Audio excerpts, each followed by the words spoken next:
President. I rise to speak briefly on the appropriation bill. As is often the case Order. when it comes to these discussions about budgets and appropriation, they are often defined more by what is missing. And my big concern around what we have seen from the Labor government to date is that they are not doing enough to tackle the cost of living crisis that is gripping our state. There is not enough of a focus on building more public housing and building more social housing. I had an opportunity to go along to the announcement of the housing roadmap a few months ago. It was organised, the launch of that event was organised in conjunction with the Property Council. When I saw the details of the announcement, I realised why. Because developers are getting a free kick and there is no new funding other than what had already been announced for more social housing to get the housing crisis under control. And that's not acceptable when one considers we have about 16,000 people on the social housing wait list. 16,000 people that are desperate for a roof over their head and a place to call home. Meanwhile, Labor is delivering a surplus while we have people sleeping on the street. So there is something very wrong about the priorities of this government in the middle of a cost of living crisis. The Liberals have talked a lot about roads. Well, what about public transport? And once again, we're not seeing the appropriate investment in public transport in the regions or in metropolitan South Australia. And while other states are making public transport free to reduce the costs that families are facing at the Bowser and to reduce the effects of climate change, here in South Australia, we're actually seeing public transport prices going up. And again, that's in the middle of a cost of living crisis and in the middle of a climate crisis. Where also is the leadership in terms of addressing the imbalances that exist in our housing market? Where is the action on rent prices?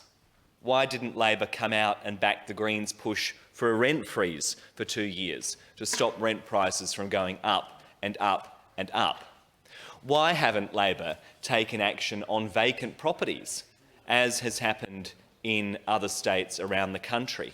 Where's the leadership on that? Why aren't they taking action on Airbnbs?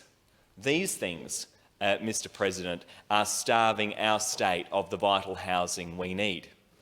Where is the leadership from Labor on energy prices? Why won't they support the Greens' push for a commission of inquiry into bringing back ETSA and ensuring that we have electricity that is owned by the people of South Australia and operates for the benefit of the people of South Australia? Low-cost, publicly owned renewable electricity. We can do it if there's the political leadership from the government to make it happen. Now, I don't want to let the opposition off the hook, though, Mr. President, because it is clear that they have no vision to deal with the cost of living crisis in our state and no plan to actually reorient the economy here to ensure that it works for people. I heard the leader of the opposition in one of his first interviews. He was at the Royal Adelaide Show last week, being interviewed by David Bevan. And he was asked about what he would do to get the health system back under control.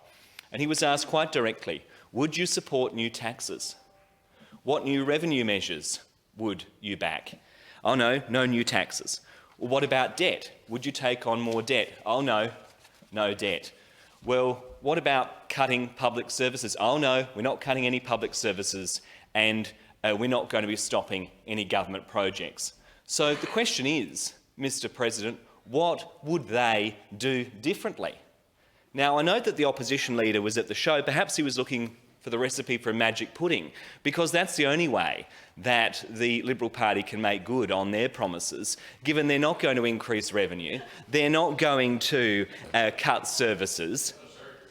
So really, they are found wanting when it comes to a vision for the people of South Australia and a vision for the state budget.